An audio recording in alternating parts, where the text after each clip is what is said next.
Hello, I'm trying to adjust my light so we can get into some happy colors here. Hello, I got all kinds of lights I can move around. Let's see if we can get that one off my face a little bit.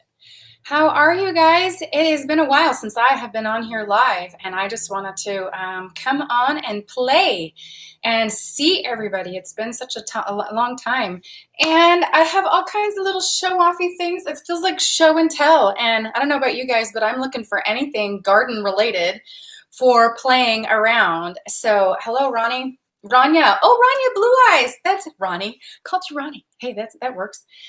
So yay, I have company. So I'm not talking to myself. So I'm upstairs and in my grow station. I turned off the top light because it doesn't work super good for the video, but I have some serious nerding out to do. You want to play with me? Answer to that is always. Now, I wish I knew how to actually make you a, I feel like there's a way to make you like a moderator, and I just don't know how. I don't know how to do it. I don't know how. Somebody told me that you have to do it like inside your thing, like not on the video. So I'll turn my video. So I guess I just don't know. I've never really had the troll problem yet, so hopefully we don't get crashed by that, but that would be good. So I have all kinds of fun things to show you. Green and growing things like jars full of alfalfa sprouts. This is sunshine in a bottle, and it takes a lot longer to grow in your windowsill than it does in the summer, like almost twice as long, but it tastes just as yummy. And actually, you know what? I think I can make my screen a little bigger. Let's do that.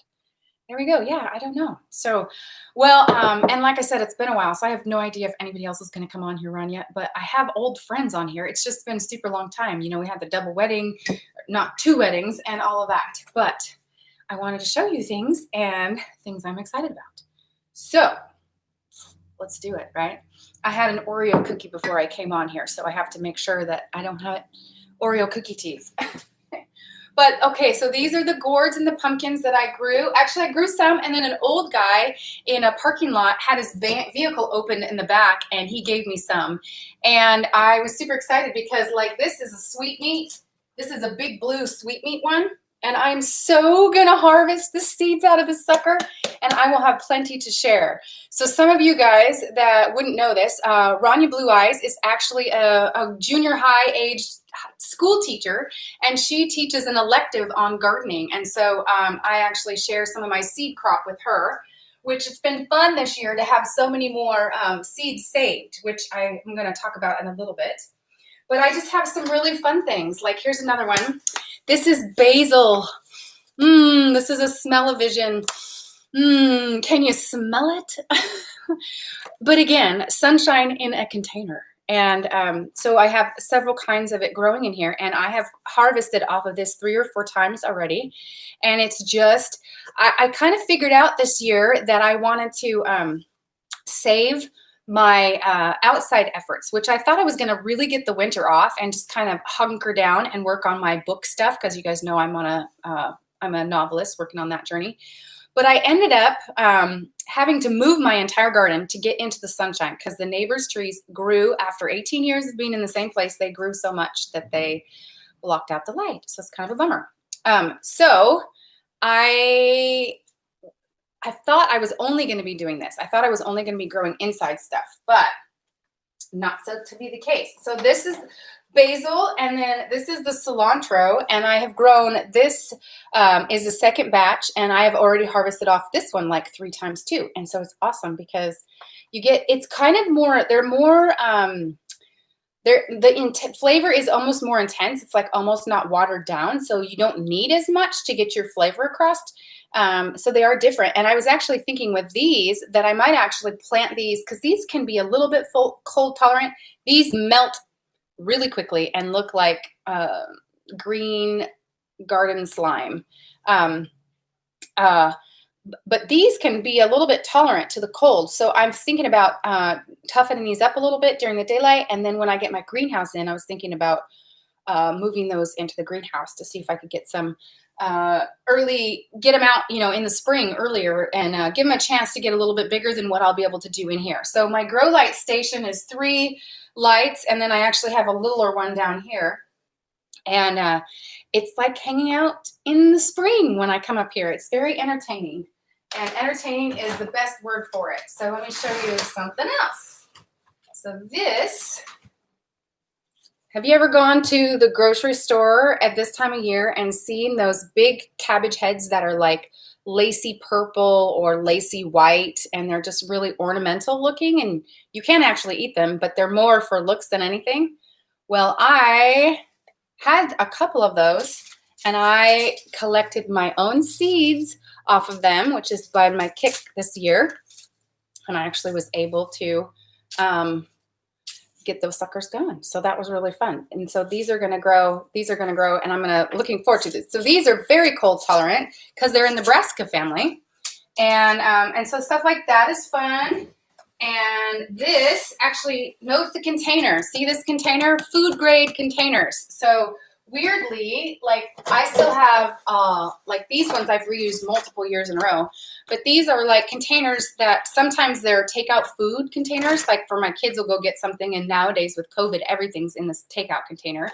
Or like this was mushrooms came in that, and I use them as either drip holders for when you put a plant down in there so that I can water thoroughly without soaking my floors up here, or I actually plant straight in them in microgreens and can get a rotation on them.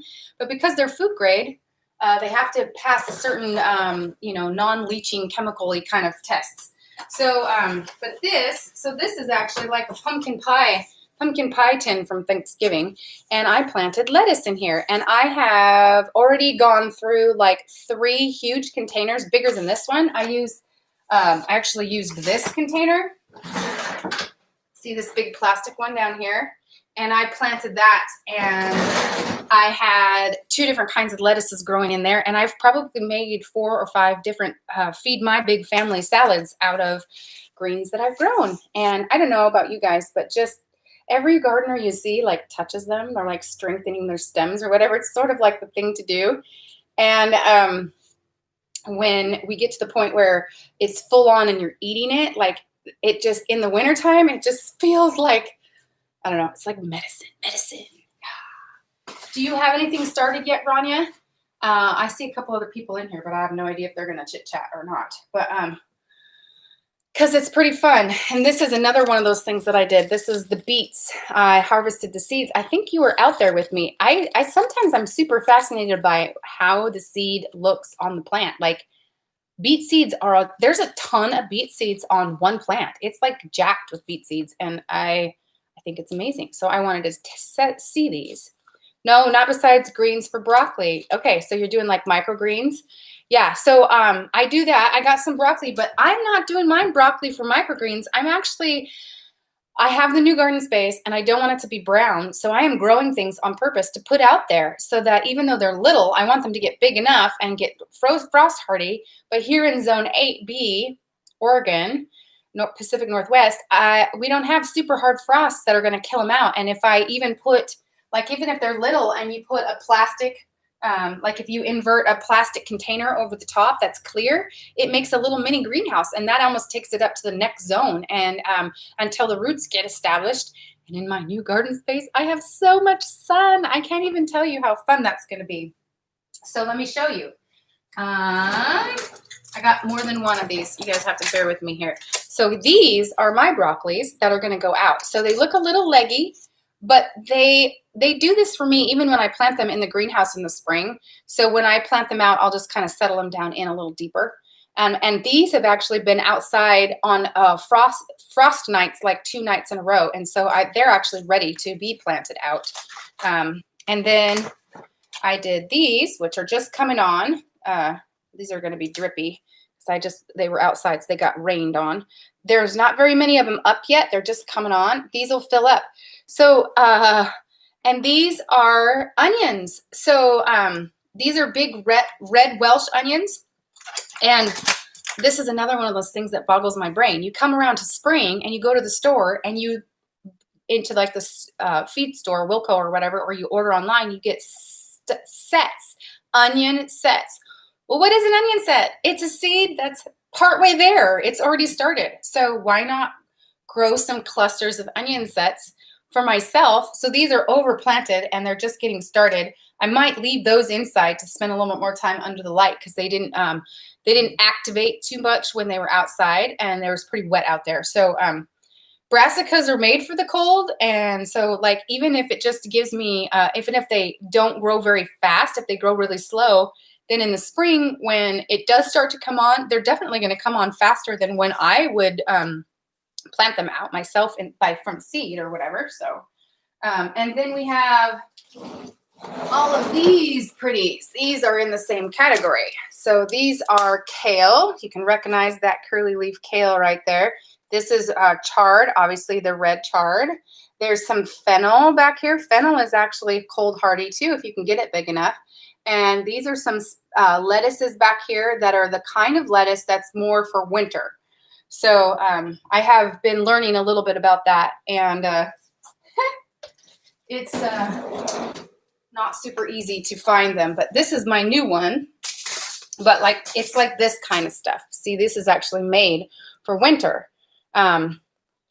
You can start your basil inside, but don't put your basil outside. It's a summer, it's a hot one. But if you have like lots of other herbs, just getting them started.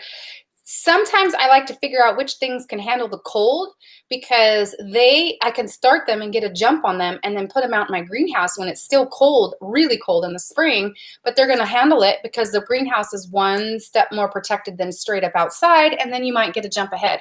So the last couple of years, I have planted petunias and snapdragons and petunias and snapdragons. There's another little flower like that. Oh, like alyssum or those kinds of things. And I've got them to the point where they're, what you do is you get to your blooms faster. So obviously those are flowers, but you can do it with the veg too, where you get to the bloom, you get to the point of fruit faster. So yeah, got it. I have grow lights too. You can do inside, then in my greenhouse. Yeah. So in the greenhouse, when it gets to the point where it's really, really cold, you either have to bring it in or you have to do something heated. But for us, because I know you're my neighbor, so for us, it means that you might run a heater for 2 or 3 days, and then we go back to having these days that are in the 40s and 50s. So this is another super edible, grows. This I could probably put out as a seed straight in my garden and grow it. And it is, it's different. It's almost like an Asian green. It's like mellower and more creamy, but it's super cold tolerant for tough winters. And it will actually, give you those good vitamins in the middle of the winter. But this one's a little bit like, I'm pretty sure I could put this straight out in a seed and have it grow. So this is obviously Baker heirloom seeds. I like to use quite a few different seed companies. I just find them. I have a friend whose parents own one, and so I like to buy from them, support from them. They're White Harvest Seed Company, and they're actually really close to Baker Seed and have some crossover history there. So it's kind of interesting. Let's see. Here's another one. So these, which you would not be able to guess, except if you read the sign, because I was handy enough to leave it there for you. These are mustard greens, which I accidentally spilled and had a couple greens come up in a container I wanted to plant something else in, and I knew they were microgreens. I just didn't remember exactly which microgreens, and I pinched them off and went ahead and ate them when I was getting ready to plant the other ones. And I was like, whoa, what is that? And it was mustard greens. There's a little punch in there. So, but don't they make you happy when you see the little green? And of course, you've got to pet them. So my mustard greens are also cold tolerant. The trick that I'm going to have is to get them out and to get them protected long enough for their roots to settle in before some of the more major weather. But, we seem to have a 30-day that dips down into the frost zone, and then 2 or 3 or 4 or a week that's not. Maybe wet, maybe very overcast, but it's definitely got the seeds going on. I mean, it's definitely got sunshine or not freezing. All right. So this is lavender, and I just made a video. I haven't posted it yet. I have to edit it first. But Lavender Babies. And so lavender is noted for being a really hard seed to grow. But I really think that it's, Jenna says, hi, she's watching too. Hi, Jenna. Yay. I'm sorry about your kitty cat. That just breaks my heart. Okay, so the lavender babies. So these take a long time. So what I like to do is get these started inside. They are also cold tolerant. They can be outside year round. My lavender outside looks pretty great right now. Dormant, obviously, but looks pretty great. And so these, when they get a little bit bigger and I get my greenhouse up and going in the new garden space, because that's the next project, then these will go out and they won't take my space when I'm actually working on spring planting, which isn't all that far away. We're in December. And some things I start in the middle of January to get them nice and big ahead of time. But so these were planted. And so the fun part about that is this year I harvested seeds off of my own. So this is those yummy smelling flower petal thingies. But in the bottom is the little black seeds that you can do. And I'll have a video on that you could see. But the cool part is that they're free. So if I want to make a hedge of lavender bushes, I just have to be patient. The ones that you get in the store are several years old, and so it takes a little bit of time to do that. But super fun. I also, in my video, was showing how to grow lavender from clippings. And so these don't look very like much, but in the spring, and so same thing, these are going to sit in here under the grow lights. And then when I get my greenhouse up and going, they'll go on a shelf out there and they'll just wait their turn. And I'm kind of a naturally impatient person, and Rania laughs, because she knows me well. So my goal is to have so many little tiny things growing and that I don't really have any feelings of like, oh, hurry up and happen. Oh, hurry up and make me a carrot. Oh, hurry up and make me a tomato. Nope. I just have so many little things going that I'm like, oh yeah, I forgot about that. Oh yeah, look at that one. Oh yeah, look at that one. So that's kind of fun.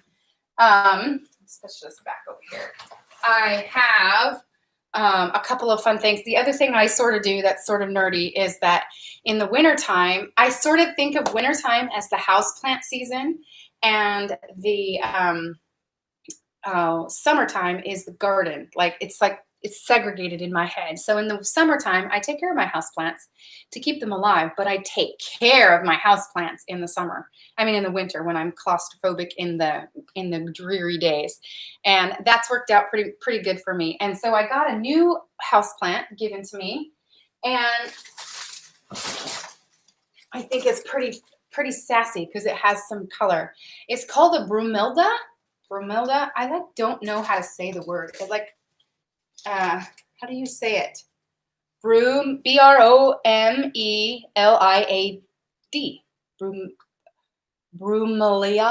Bromeliad. I don't know. It's in the pineapple family, and it has this gorgeous pink thing, and I'm like all about the color in the middle of the winter. So say yeah for the houseplant, right? But look at this. This is even cooler. Rania, can you guess what this is? Nerd out with me. I'll even let you look close. You should recognize this one. Can you guess? Can you guess? I'll give you a second because I have no idea what the delay is on here. So the cool part about this is that my new daughter-in-law, which I have two of, hello, Serenity and Katie, if you watch this, and I'm about to gain a third in the spring, even before actually late winter. And but anyways, one of my daughter-in-laws is a fellow gardener. She has a little back patio garden that is looking lovely. And she planted these and she forgot about them and she thought they were mine. And I was protecting them for her, and they kept growing and growing and growing. And they're very crowded in here, but they are bell peppers, or they're peppers. I guess I don't even know what kind of pepper they are because she didn't mark them and I didn't know. So, but they were in the greenhouse, my old hoop house greenhouse I took down to make room in my new garden for what's coming. And I have some videos coming up on that. But these were, I was like, oh, I wonder if I could winter these over because look how mature they look.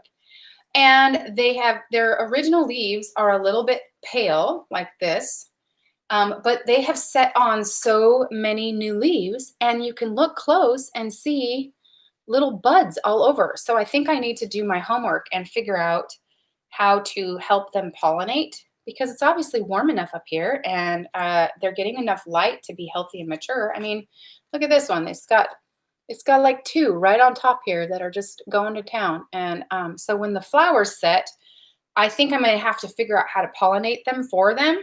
Wouldn't that be cool if I actually got a pepper in the winter? That's cool to a degree.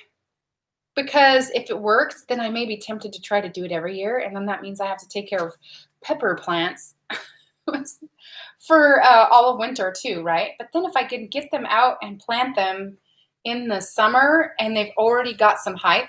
I mean, another one of those things, when you go in the spring, all of a sudden it's time to grow plants and you go to the store and they're like 6, 8, 12 inches tall. Well, they grew those somewhere. They grew them somewhere. And so why not have some fun and get them going? So, yeah, so that's my thing. I have a handful of other seeds. Let's see. These are kind of the ones I'm going to go through. I already told you about these 2 lettuces. My thing is cabbages and kohlrabis. I think I have 2 packages of kohlrabi. There's the mustard green. Last season, I harvested out all of my parsley, but parsley is a perennial here. And so I want to, this next year, actually for a second there, I thought I was holding celery. I had to look at the picture. I was like, oh, that would have been funny. All the coolness. Yeah. Well, I know at least you're entertained, right? You're tolerating. Ooh, I just spilled lettuce seeds everywhere. So I'll have to save those for later. So I have a couple different cabbages. And then yummy bok choys. These are winter. These, I actually have planted these and had them growing already in my new garden space. I have some radishes coming up. I have my garlic bulbs coming up. I have 1 big broccoli that I transplanted, so I need to get going on that. And Brussels sprouts. And I don't know, like I'm at the point where I don't even care if they come to full maturity by the time the harvest is on, since they're getting planted so late. I just want my garden to be green, and I'm starting from scratch, and that feels daunting because I've gardened in the same place for 18 years and now I'm starting over. So that feels kind of, wow. Oh, so here's another update on orchid. So orchids are my nemesis flower, my nemesis houseplant, meaning I have put a lot of money into orchids over the years, and I am personally single-handedly responsible for murdering many an orchid. But one of my favorite things about orchids is that when they set their blooms, they bloom for 3 to 6 months. That bloom holds. And so usually if you can get them blooming in the winter, then you get color in the winter, which that reminds me, I need to get an amaryllis bulb. Have you grown amaryllis bulbs, Rania? Because that would be really fun. But this is a bloom coming on. And I always like to try to learn to tell the difference between these air roots like this tip and what they look like when they're a new growth coming out, in a different spot. So they're your grandma's favorite. I know. I want to grow more than one. I need to go. I haven't actually gone. I have looked for them a couple times, and it doesn't seem to me like there's as many in the store. So I was wondering if I was early, but I don't think so because I've had them bloom by Christmas, and they need to be like growing right now, and I don't have any at this point. I had one that I wintered over. That I seasoned over and used twice, but I kept it stored in the same closet that I incubated the quail, and so it got warm and it tried to grow at the wrong time. So that was not good. Lesson learned. So I didn't think it would have enough energy to do another really healthy bloom season. So I had to let it go.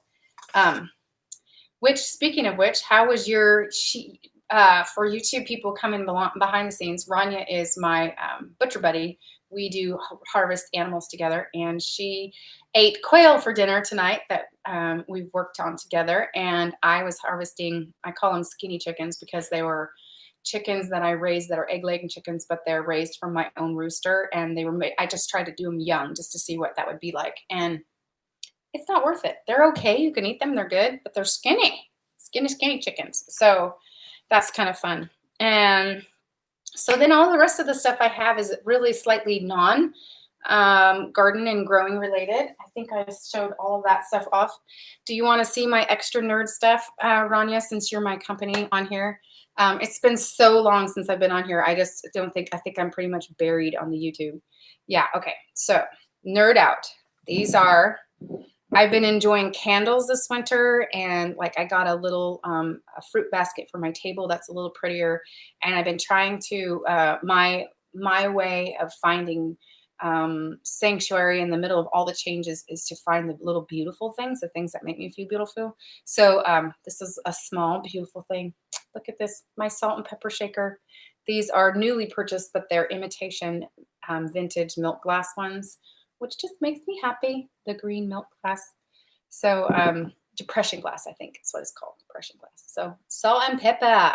And then I have, well, this is probably no big deal to anybody else, but this is my main book that I'm working through alongside in my editing project. So this has been my best friend the last couple of weeks, gaining a lot of extremely good information out of there. And this is devotion. And I hear his whisper, 365-day devotional. Would make a great gift if you got anybody who's of a mind. And this is the Passion Translation. So they're making a new translation of the Bible, and they have been working at it for years now. And they've been releasing books singly or in groups, a double here, you know, like Psalms, Proverbs, Song of Solomon kind of together. And this is the New Testament with Psalms and Proverbs in Song of Solomon, but they have they are working on the Old Testament, so eventually they'll get it. But it's in the New Testament, and this is isn't it pretty? Isn't it so pretty? It makes me happy. So, and I love the translation. It's pretty cool. It's designed for to try to catch the passion and the heart and the emotion behind the scriptures, because a lot of times when they're translated, they are translated by cerebral, intelligent language people that are doing such a good job of that, but sometimes they miss the emotions and the passions. So therefore, it's called the Passion Translation. So it's very cool. This is another little thing that does joy. This is my Habanechi Planner, and I was telling somebody about it, and I do all kinds of nerdy things in here. I'm a doodler, and I put the little pictures, and I do calligraphy. And I think you've seen this, Rania. I think I've showed it to you before. But the part that's cool is we are almost to the end of it. So it has that chunky feel of being a well-recorded year. And a lot of my garden plans and, chatting about the things I get done are in here.